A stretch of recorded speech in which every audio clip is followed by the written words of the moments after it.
हे काँग्रेसचं मूळ महाराष्ट्रातलं जे वृत्ती आहे घाणेरड्या प्रकारची ती दिसून आलेली आहे संभाषणं. आणि मला आश्चर्य वाटतं की अध्यक्षांनी पण त्याला खतपाणी घालावं. म्हणजे लाज वाटली पाहिजे यांना, निर्लज्जांना. यांना जेवढं घाणेरडे उपमा देईल, आता आपल्या मीडियासमोर घाणेरड्या उपमा देणं योग्य नसेल, पण सगळ्यात खालच्या घाणेरड्या थराची ही लोकं झालीत. यांना लाज लज्जा राहिली नाही, यांना आया बहिणी नाही आहेत. दुर्दैवाने एक स्त्री आपल्या अशा संकटाच्या काळात ती उभारून येते आणि आपल्या म्हणजे अजितदादांची स्वप्न पूर्ण करण्याकरता किंवा त्यांची काही महत्त्वाकांक्षा आणि काही कामं राहिली राज्याकरता ती पूर्ण करण्याकरता तिने वाहून दिलेले. जर मला नैतिकतेत पटत नाही, परंतु ह्या घाणेरड्या अध्यक्षाच्या वक्तव्यामुळं असं वाटतं की अरे जेव्हा राजीव गांधी गेले तेव्हा तुमची गुडिया कुठे गेली होती बाबा, लापता झाली होती का? मग असं म्हणलं तर किती घाणेरड्या गोष्ट वाटते. आम्हालाही लाज वाटते असं बोलायला, पण तुला एवढी अक्कल पाहिजे होती की एका स्त्रीबद्दल महाराष्ट्रातली संस्कृती विसरला का तू? माझं आव्हान आहे राहुल गांधींना की ताबडतोब ह्याचा राजीनामा घ्या किंवा त्यांनी माफी मागू द्या. नसल तर आम्ही कुठल्याही महाराष्ट्रातल्या नेत्याला काँग्रेसच्या फिरून देणार नाही.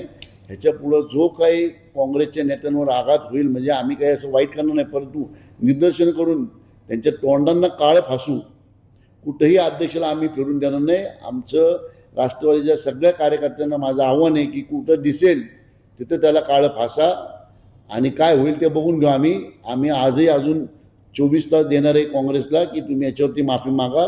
माझं आग्रहाचं विनंती आहे राहुल गांधींना की तुम्ही याच्यावर ॲक्शन घ्या. जेव्हा तुमच्या कुठल्या स्त्रीबद्दल भाजप किंवा कुठे इतर पक्ष काय बोलल्यावर तुम्हाला जे काय वाईट वाटतं आणि जे तुम्ही प्रक्रिया देता, आता तुम्ही काय करणार ह्याच्यावरती?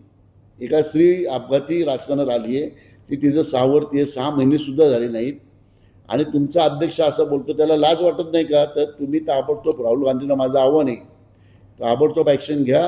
एक तर त्याला माघार करायला लावा, माघार घ्यायला सांगा, शब्द आपले माफी मागायला सांगा, अन्यथा त्याचा राजीनामा घ्या. हे माझं राहुल गांधींना आव्हान आहे. पण आपण पाहिलं की राष्ट्रवादी काँग्रेस हे समविचारी पक्ष राहिलेले आहेत. असं असताना काँग्रेसने इतक्या खालच्या थराला जाऊन टीका नाही, काँग्रेस ह्या अध्यक्षालाच कोणतरी सुपारी दिली असेल काँग्रेस संपवायची. कारण एका महिलेचा अशा प्रकारे अपमान करणं हे काँग्रेसच्या कल्चरमध्ये इतके दिवस नव्हतं. काँग्रेसमध्ये पण उच्च पदावर 2 महिला आहेत, सोनिया गांधी आहेत, त्यांच्या प्रियंका गांधी आहेत आणि बऱ्याच महिलांना काँग्रेस खूप चांगल्या प्रकारे वागणूक द्यायचे. पण आता हे कुठलेतरी बांडगुळ उभे केलेत काँग्रेसनी, जे अशा कल्चरचे आहेत त्यांना ताबडतोब त्यांची अक्कलपट्टी करावी, अन्यथा काँग्रेसला महाराष्ट्र माफ करणार नाही.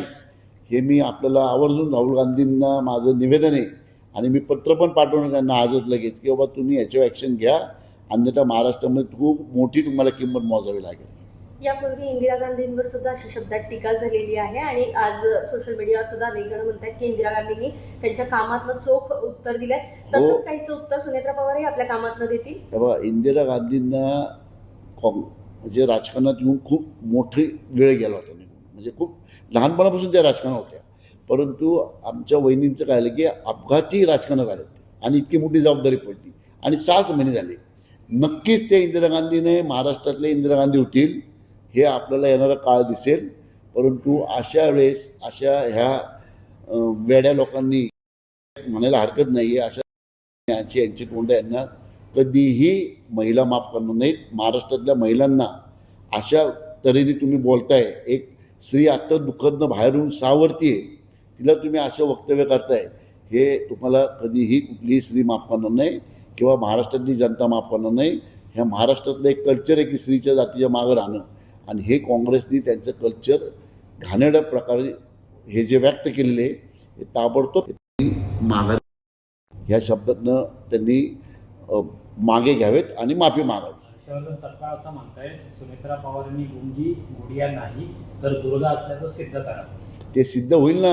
तुझ्या शब्दाला वाक्य करा रचना, तुला आत्ता वाक्य रचना मगाशी नव्हती, आता वेगळी वाक्यरचना आहे. गरज काय अशा गोष्टीची? सिद्ध करून दाखवणारच आहे ना. पण हे गुडियान फिडिया मग जेव्हा तुमचे राजीव गांधी जेव्हा अपघाती हे झाले होते तेव्हा तुमच्या गुड्या कुठे गेल्या होत्या? लापता झाले होते ना. आम्ही असं बोललो तर पटेल का तुम्हाला? योग्य वाटेल का? आमच्या बुद्धीला योग्य वाटत नाही, त्यामुळे बोलावं लागतं. त्यामुळं आमची तोंड उडू नका म्हणो.